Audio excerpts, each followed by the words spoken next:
முக்கிய செய்திகள்.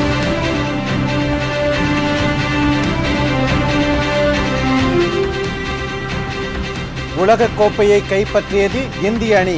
28 ஆண்டுகளுக்கு பின் மீண்டும் சாதனை.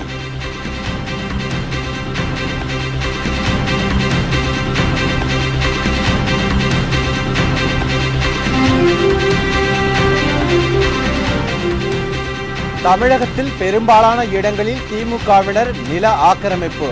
கேப்டன் விஜயகாந்த் குற்றச்சாட்டு.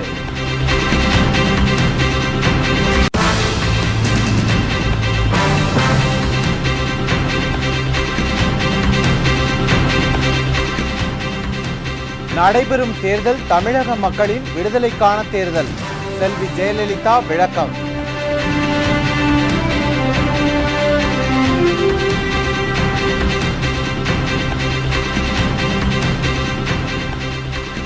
கொல்லிமலையில் மூலிகை பண்ணை அமைப்பது உறுதி. பிரேமலதா விஜயகாந்த் பேச்சு.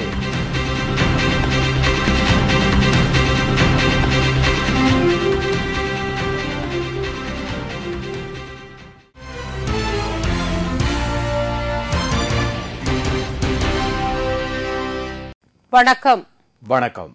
விரிவான செய்திகள். 28 ஆண்டுகளுக்கு பின்னர் உலகக்கோப்பை கிரிக்கெட் போட்டியில் மீண்டும் கோப்பையை வென்று இந்திய அணி வரலாற்று சாதனையை பதிவு செய்துள்ளது. கடந்த பிப்ரவரி மாதம் தொடங்கிய உலகக்கோப்பை கிரிக்கெட் போட்டிகள் நேற்றுடன் முடிவடைந்தது. காலிறுதிப் போட்டியில் நடப்பு சாம்பியனான ஆஸ்திரேலியாவையும், அரையிறுதிப் போட்டியில் பாகிஸ்தானையும் வீழ்த்தி இந்தியா இறுதிப் போட்டிக்குள் நுழைந்தது. இதேபோல் இலங்கை அணி காலிறுதிப் போட்டியில் பலம் வாய்ந்த தென்னாப்பிரிக்காவையும், அரையிறுதியில் நியூசிலாந்தையும் வீழ்த்தி இறுதிப் போட்டிக்குள் நுழைந்தது. இந்நிலையில் இந்தியா இலங்கை அணிகளுக்கிடையேயான இறுதிப் போட்டி மும்பையில் உள்ள வாங்டே மைதானத்தில் நேற்று நடைபெற்றது. பகல் இரவு ஆட்டமாக நடைபெற்ற இந்த போட்டியில் டாஸ் வென்ற இலங்கை அணி முதலில் பேட்டிங்கை தேர்ந்தெடுத்தது. முதல் 10 ஓவர்களில் இந்திய பந்துவீச்சையும் ஃபீல்டையும் எதிர்கொள்ள முடியாமல் இலங்கை அணி வீரர்கள் திணறினர். அடுத்தடுத்து 2 விக்கெட்டுகள் இழந்த நிலையில் களமிறங்கிய சங்ககரா மற்றும் ஜெயவர்தனா ஜோடி நிதானமாக விளையாடி அணியின் ஸ்கோரை உயர்த்தினர். அபாரமாக விளையாடிய ஜெயவர்தனா 103 ரன்கள் எடுத்தார். இலங்கை அணி நிர்ணயிக்கப்பட்ட 50 ஓவர்களில் 6 விக்கெட்டுகளை இழந்து 274 ரன்கள் எடுத்தது. 275 ரன்கள் எடுத்தால் வெற்றி என்ற கடின இலக்குடன் களமிறங்கிய இந்திய அணிக்கு தொடக்கத்திலேயே பெரும் அதிர்ச்சி காத்திருந்தது. மலிங்கா வீசிய பந்தில் சேவாக் ரன் எதுவும் எடுக்காமல் ஆட்டமிழந்தார். இவரை தொடர்ந்து இந்தியாவின் நம்பிக்கை நட்சத்திரமான சச்சினும் சொற்ப ரன்களில் ஆட்டமிழந்ததை அடுத்து மைதானத்தில் கூடியிருந்த ஆயிரக்கணக்கான ரசிகர்கள் தங்கள் நம்பிக்கையை இழந்தனர். பின்னர் காம்பீர் மற்றும் விராட் கோலி நிதானமான ஆட்டத்தை வெளிப்படுத்தினர். விராட் கோலி 35 ரன்கள் எடுத்திருந்த போது தில்சன் வீசிய பந்தில் ஆட்டமிழந்தார். 118 ரன்களுக்கு 3 விக்கெட்டுகளை இழந்திருந்த இந்திய அணிக்கு நம்பிக்கை தரும் வகையில் காம்பீர் மற்றும் தோனி சிறப்பான ஆட்டத்தை வெளிப்படுத்தினார்கள். 97 ரன்களுக்கு காம்பீர் ஆட்டமிழந்த நிலையில் தோனியுடன் யுவராஜ் சிங் இணைந்து ஆடினார். வீசப்பட்ட அனைத்து பந்துகளையும் எதிர்கொண்ட இருவரும் ரன்களை குவித்த வண்ணம் இருந்தனர். இறுதியில் 6 விக்கெட் வித்தியாசத்தில் இந்திய அணி இலங்கையை வீழ்த்தி கோப்பையை கைப்பற்றியது. The president of the ICC. The party begins. Dhoni 91 ரன்களும் Yuvraj Singh 21 ரன்களும் எடுத்து ஆட்டமிழக்காமல் களத்தில் இருந்தனர். இந்திய அணி வெற்றி பெறுவதற்கு உறுதுணையாக இருந்த கேப்டன் தோனிக்கு ஆட்டநாயகன் விருதும், யுவராஜ் சிங்கிற்கு தொடர் நாயகன் விருதும் வழங்கப்பட்டன. இந்திய அணி வெற்றி பெற்றதும் விண்ணை முட்டும் அளவிற்கு வண்ண வண்ண வான வேடிக்கைகள் நடைபெற்றன. நாடு முழுவதும் ரசிகர்கள் பட்டாசுகள் வெடித்தும் இனிப்புகள் வழங்கியும் தங்கள் மகிழ்ச்சியை வெளிப்படுத்தினர். இதனிடையே 28 ஆண்டுகளுக்கு பின் உலகக்கோப்பையை கைப்பற்றியுள்ள இந்திய அணிக்கு குடியரசுத் தலைவர் பிரதிபா பாட்டீல், பிரதமர் மன்மோகன் சிங் உள்ளிட்ட தலைவர்கள் தங்களது வாழ்த்துக்களை தெரிவித்துள்ளனர். அதிமுக தேமுதிக கூட்டணி 58% வாக்குகள் பெறும் என்று கருத்து கணிப்பு வந்ததால் அதை வைத்து சாதி பிரச்சினையை எழுப்புகிறார் கருணாநிதி என்று கேப்டன் விஜயகாந்த் கூறினார். ஆத்தூர் தொகுதி தேமுதிக வேட்பாளர் பாலசுப்ரமணியத்தை ஆதரித்து கேப்டன் விஜயகாந்த் சின்னாளப்பட்டியில் பேசினார். தமிழ்நாட்டில் 2 ஏக்கர் நிலம் தருவதாக திமுகவினர் சொன்னார்கள். நிலம் எங்கே இருக்கு? மாவட்டம் தோறும் திமுகவினர் ஆயிரக்கணக்கான ஏக்கர் நிலங்களை அராஜக வழியில் ஆக்கிரமித்திருக்கிறார்கள். அந்த நிலங்களை கைப்பற்றினாலே ஒவ்வொருவருக்கும் 2 ஏக்கர் நிலம் தரலாம். ஈரோட்டில் பேசும்போது கலைஞர் இப்போது அறிவிக்கப்படாத நெருக்கடி நிலை இருப்பதாக கூறுகிறார். எங்கே இருக்கிறது நெருக்கடி நிலை? இப்போது கலைஞர் சுதந்திரமாக பேசுகிறார். பத்திரிகை செய்திகளுக்கு தணிக்கை இல்லை, பின்னர் எப்படி நெருக்கடி நிலை என்று கூறுகிறார் என்றும் கேப்டன் கேட்டார். இந்த தேர்தலில் அதிமுக தேமுதிக கூட்டணி 58% வாக்குகளை பெறும் என்று கருத்து கணிப்புகள் வெளியிடப்பட்டுள்ளன. ஆனால் அதற்கு இவை ஐய பத்திரிகைகள் என்றும் அதனால் அதிமுக அதிக வாக்குகள் பெறும் என்றும் சொல்லுகிறார்கள் என்றும் கலைஞர் கூறுவது மோசமானது என்று கேப்டன் குறிப்பிட்டார். குமுத ரிப்போர்ட்ல போட்டோன்னு என்ன பண்ணுவாரு? குமுத ரிப்போர்ட்ல போட்ட 58% அதிமுக கூட்டணிக்கு வெற்றி. உடனே ஒரு கோபம். ஆனந்தவுடன் ஐயர் முரசரில் எழுதுறார். இந்து ஐயர், தினமணி ஐயர், எல்லாத்தையும் ஐயர். உடனே சொல்ல ஆரிய திராவிடர் யுத்தம் ஆரம்பம், பொறுத்தது போதும் பொங்கியல், இனமானவர்களை ஒன்று சேருங்கள். என்ன இனமானவர்கள் ஒன்று சேர? தன்மான தமிழர், தமிழின தலைவர், தமிழ் இனத்தையே இலங்கையில் அடிச்ச ஒரே தலைவர் யார் என்றால் நீங்க தானே. இவர் பேசுறார், ஆட்சியை பத்தி பேசுறார். ஆரியர் திராவிடர் அரண்மனை. ஆரியர் யாரியா திராவிடர்? உனக்கு கணக்கு சொல்றதுக்கு ஆரியர். ஆரியர் என்றால் மக்களே ஐயரத்தான் வர சொல்றார். ஆரியர் கருத்து கணிப்பு சொன்னால் ஐயர் பத்திரிகை என்று வசைப்பாடுகிறார். ஆனால் இவருக்கு ஐயர் வக்கீல், ஐயர் ஆடிட்டர் தான் வேண்டும். கலைஞரும் அவரை சுற்றியிருக்கும் மந்திரிகள், மகன்கள், பேரன்கள் அனைவரும் அண்ட புழுகர்கள், ஆகாச புழுகர்கள் என்றார் கேப்டன். அழகிரி தேர்தல் அதிகாரியை தாக்கியதை சன் டிவி, கலைஞர் டிவி ஏன் ஒளிபரப்பவில்லை? சன், கலைஞர் டிவியை 1 மாதத்திற்கு யாரும் பார்க்காதீர்கள். அவர்கள் சொல்லுவதெல்லாம் பொய் என்றும் அவர் கூறினார். சன் டிவியிலும் கே டிவியிலும் விஜயகாந்த் கோவப்பட்டார், ஒரு ஆள் அடிச்சுட்டாரு ஒரு நேரத்தில் வேட்பாளர். நான் கேட்கிறேன், தேர்தல் பணி செஞ்ச ஒரு அதிகாரியை தாக்கினீங்களா? அதை இன்னைக்கு வரைக்கும் சன் டிவில, கலைஞர் டிவியில போட்டாங்களா? யார் அழகிரி தாக்க? மற்ற டிவில யாரு தாக்கினாங்கிற சொல்றாங்களா? அதையாவது நீங்க சொல்றீங்களா? நியாயமான டிவி என்ன? இந்த தாய்மரை நல்லா யோசனை பண்ணி, இந்த டிவியை நீங்க பார்க்கணுமா? இந்த சன் டிவியை பார்க்கணுமா? கலைஞர் டிவியை பார்க்கணுமா? நல்லா பார்க்காதே. என்ன 1 மாசத்துக்கு பார்க்கல, இப்ப என்ன குறைஞ்சா போச்சு? நம்மளுக்கு சோத்துக்கே வெளியில டிவியை பார்த்த மாதிரி என்ன வயிறு நிறைய போகும் கிடையாது. எதற்கெடுத்தாலும் அண்ணா வழியில், பெரியார் வழியில் வந்தவர் என்று சொல்லுகிறார் கலைஞர். அவர்கள் ஊழல் செய்யவா சொன்னார்கள் என்று விஜயகாந்த் கேட்டார். ஈரோடுல சொன்னார், குருகுல வாழ்க்கை என்னை பாதிக்கிறது. எதுக்கு எடுத்தாலும் பெரியாரையும் அண்ணாவை எடுத்துக்கிறாரு. இப்படித்தான் உங்களை கொள்ளையடிக்க சொன்னார் அண்ணாவும் பெரியாரும். இப்படிதான் கட்ட பஞ்சாயத்து பண்ண சொன்னாங்களா? இப்படிதான் விலைவாசி உயர்வு பண்ண அதுக்கு தான் சொன்னாங்களா? இல்ல அவர் பிள்ளைகளுக்கோ இதுக்கு வரைக்கும் அவர் அண்ணா அவர்கள் தான் பரிமளத்துக்கோ தான் வளர்ப்பு பையனுக்கோ ஒருத்தர் கூட பதவி கொடுக்க. ஆனா நீ எத்தனை பேருக்கு பதவி கொடுத்து வச்சிருக்க? உன் பிள்ளைக்கு இளைஞரணி செயலாளர், துணை முதல் மந்திரி, பெரிய கோயிலுக்கு மத்திய மந்திரி, உன் பேரனுக்கு ஜவுளி மந்திரி, உங்க பொண்ணுக்கு கனிமொழிக்கு எம்பி. எப்படியா? எவ்வளவு நீங்க ஒரே குடும்பத்தை சேர்ந்தவங்க இத்தனை பேர் இருக்குண்டா உருப்பிடுமா? அழகிரி தேர்தல் அதிகாரியை தாக்கியதை சன் டிவியில் போடாமல் தனது நிகழ்ச்சியை திரித்து கிராபிக்ஸ் செய்து அதிமுக கொடி இருப்பது போல் காட்டி இருவருக்கும் சண்டை வராதா என்று எதிர்பார்க்கிறார்கள். நான் மக்களுக்காக பேசுகிறேன். பணத்தை பார்த்துவிட்டு அரசியலுக்கு வந்தவன் நான். ஆனால் திமுகவினர் பணத்தை நம்புகிறார்கள் என்று கேப்டன் கூறினார். இதையடுத்து தேனி மாவட்டத்தில் உள்ள தேமுதிக, அதிமுக மற்றும் கூட்டணி கட்சி வேட்பாளரை ஆதரித்து வாக்கு சேகரிக்க வந்த கேப்டனுக்கு பட்டாசுகள் முழங்க தாரை தப்பட்டையுடன் கூடிய வரவேற்பு அளிக்கப்பட்டது. பின்னர் பெரியகுளம் சட்டமன்ற தொகுதி கம்யூனிஸ்ட் கட்சி வேட்பாளர் லாசருக்கு அரிவாள் சுத்தியல் நட்சத்திர சின்னத்தில் வாக்களிக்குமாறு கேட்டுக் கொண்டார். இதன் பின்னர் பழனிசெட்டிப்பட்டியில் ஏற்பாடு செய்யப்பட்டிருந்த பிரம்மாண்ட பொதுக்கூட்டத்தில் போடி சட்டமன்ற தொகுதி வேட்பாளராக போட்டியிடும் அதிமுக வேட்பாளர் ஓ பன்னீர்செல்வத்திற்கு வாக்களிக்குமாறு கேட்டுக் கொண்டார். இந்த பிரம்மாண்ட கூட்டத்தை கலைப்பதற்காக திமுகவினர் காவல்துறை உதவியுடன் அராஜக செயலில் ஈடுபட்டனர். கேப்டனின் பேச்சை கேட்பதற்காக வந்த தேமுதிக தொண்டர்களை காவல்துறையினர் கடுமையாக தாக்கினார்கள். இதனால் தொண்டர்களுக்கும் காவல்துறையினருக்கும் இடையே வாக்குவாதம் ஏற்பட்டது. தமிழகத்தில் நடைபெறவுள்ள சட்டமன்ற தேர்தல் தமிழக மக்களின் விடுதலைக்கான தேர்தல் என்றும் தனிப்பட்ட ஒரு குடும்பம் வாழ 7 கோடி தமிழர்களின் குடும்பம் வேதனைப்பட வேண்டுமா என்று அதிமுக பொதுச் செயலாளர் கேள்வி எழுப்பினார். திருநெல்வேலி டவுன் பகுதியில் அம்மாவட்டத்தில் நிற்கும் வேட்பாளர்களை ஆதரித்து பிரச்சாரத்தில் ஈடுபட்டார். அப்போது பேசிய அவர், நடைபெற்று வரும் தேர்தல் ஆட்சி மாற்றத்திற்கான தேர்தல் இல்லை என்றும் தமிழக மக்களின் விடுதலைக்கான தேர்தல் என்று கூறினார். ஆட்சி மாற்றத்திற்காக நடைபெறுகின்ற சாதாரண தேர்தல் அல்ல. தமிழக மக்களாகிய உங்களுக்கு விடுதலையை பெற்றுத்தரும்.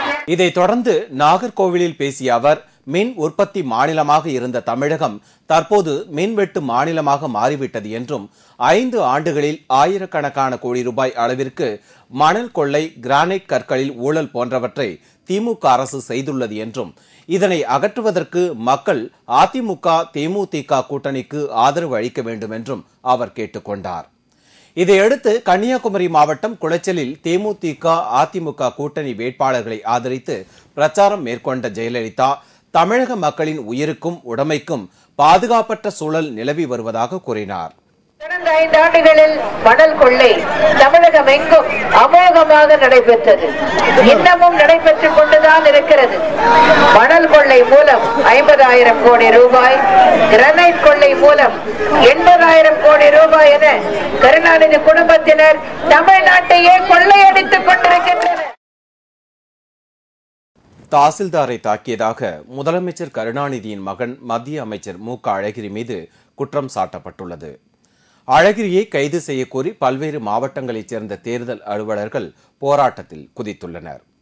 அரசு அதிகாரிகளை தாக்கிய மு க அழகிரி எந்த நேரத்திலும் கைது செய்யப்படலாம் என்று தகவல்கள் தெரிவிக்கின்றன.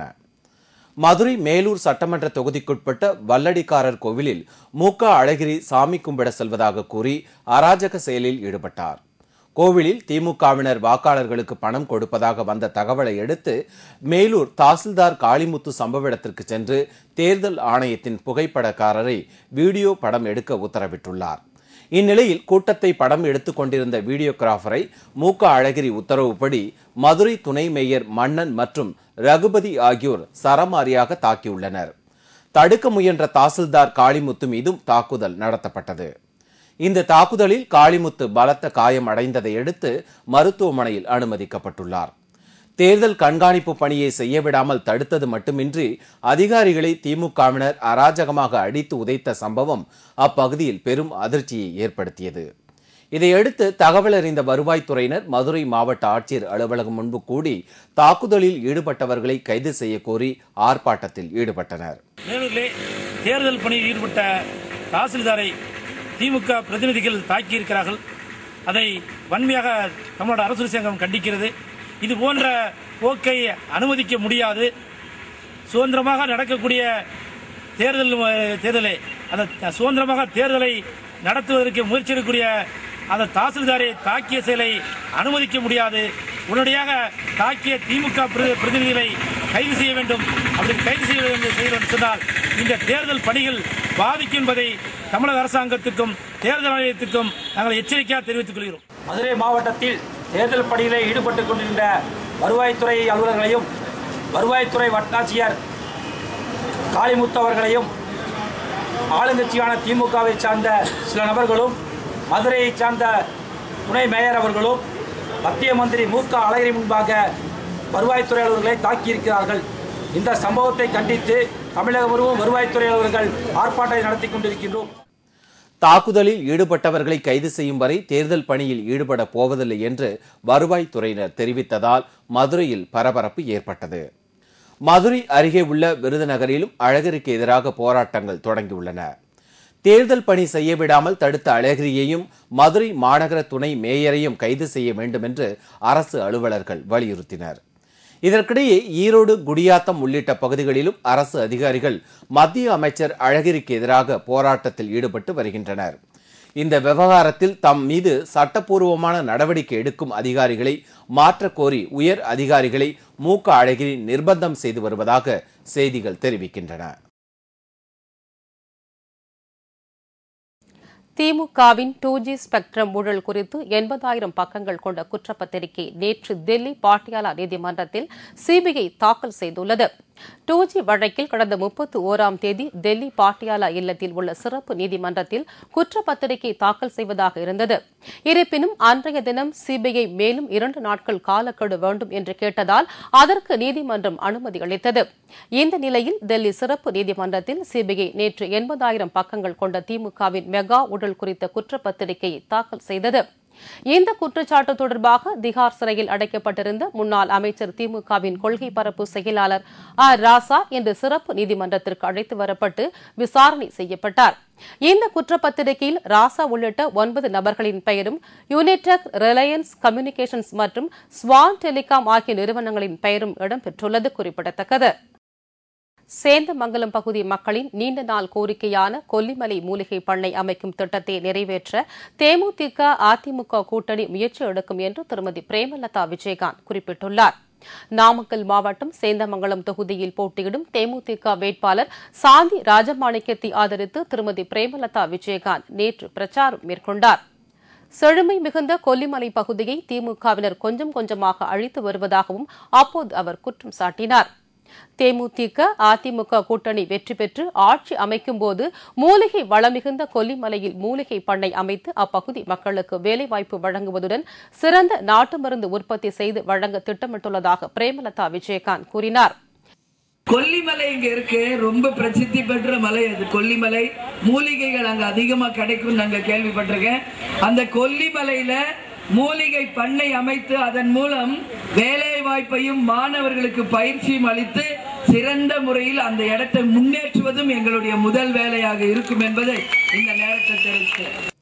இலங்கையில் தமிழர்கள் படுகொலை செய்யப்பட்ட சம்பவத்தை திருமதி விஜயகாந்த் நினைவு கூர்ந்தார். இலங்கையில் தமிழர்கள் படுகொலை செய்யப்பட்ட போது அதை தடுக்க முயற்சி எடுக்காதவர் கருணாநிதி என்றும் அவர் குற்றம் சாட்டினார்.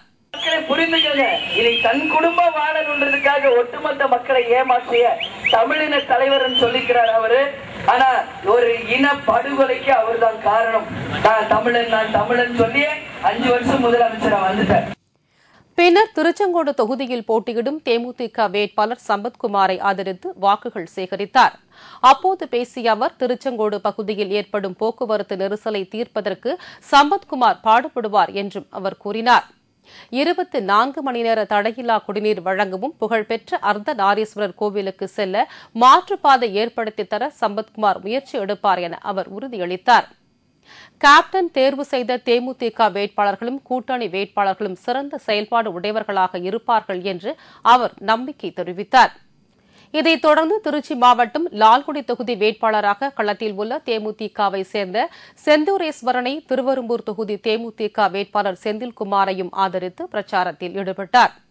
அப்போது திமுக ஆட்சியில் மிஞ்சியதெல்லாம் தொடர் மின்வெட்டு, விலைவாசி உயர்வு போன்றவைதான் என்று கூறினார். குறிப்பாக செல்போன்களை பார்க்கும் போதெல்லாம் திமுகவினர் நடத்திய 1,76,000 கோடி ரூபாய் ஊழல்தான் நினைவுக்கு வருவதாகவும் தெரிவித்த அவர் அதிமுக தலைமையிலான கூட்டணியே வெற்றி கூட்டணி என்றும் அவர் கூறினார். என் கண்ணுக்கு தெரிவது செல்போன் அல்ல, 1,80,000 கோடி ஊழல் தான் என் கண்ணுக்கு தெரியும். தேமுதிக வேட்பாளர்களுக்கு முரசு சின்னத்தில் வாக்களிக்குமாறு கேட்டுக்கொண்ட திருமதி பிரேமலதா அதிமுக தேமுதிக கூட்டணி அமோக வெற்றி பெறும் என்றும் நம்பிக்கை தெரிவித்தார். மீண்டும் முக்கிய செய்திகள். 28 ஆண்டுகளுக்கு பின்னர் உலகக்கோப்பை கிரிக்கெட் போட்டியில் மீண்டும் கோப்பையை வென்று இந்திய அணி வரலாற்று சாதனையை பதிவு செய்துள்ளது. அதிமுக தேமுதிக கூட்டணி 58% வாக்குகள் பெறும் என்று கருத்து கணிப்பு வந்ததால் அதை வைத்து சாதி பிரச்சினை எழுப்புகிறார் கருணாநிதி என்று கேப்டன் விஜயகாந்த் கூறினார். தமிழகத்தில் நடைபெறவுள்ள சட்டமன்ற தேர்தல் தமிழக மக்களின் விடுதலைக்கான தேர்தல் என்றும் தனிப்பட்ட ஒரு குடும்பம் வாழ 7 கோடி தமிழர்களின் குடும்பம் வேதனைப்பட வேண்டுமா என்று அதிமுக பொதுச் செயலாளர் கேள்வி எழுப்பினார். சேந்தமங்கலம் பகுதி மக்களின் நீண்ட நாள் கோரிக்கையான கொல்லிமலை மூலிகை பண்ணை அமைக்கும் திட்டத்தை நிறைவேற்ற தேமுதிக அதிமுக கூட்டணி முயற்சி எடுக்கும் என்று திருமதி பிரேமலதா விஜயகாந்த் குறிப்பிட்டுள்ளார். இத்துடன் செய்திகள் நிறைவடைந்தன. மீண்டும் செய்திகள் பிற்பகல் 1 மணிக்கு. உங்கள் பிரச்சனைகளுக்கு உடனடி தீர்வு காண 301-34-600 என்ற கேப்டன் டிவியின் தொலைபேசி எண்ணை தொடர்பு கொள்ளுங்கள். வணக்கம். வணக்கம்.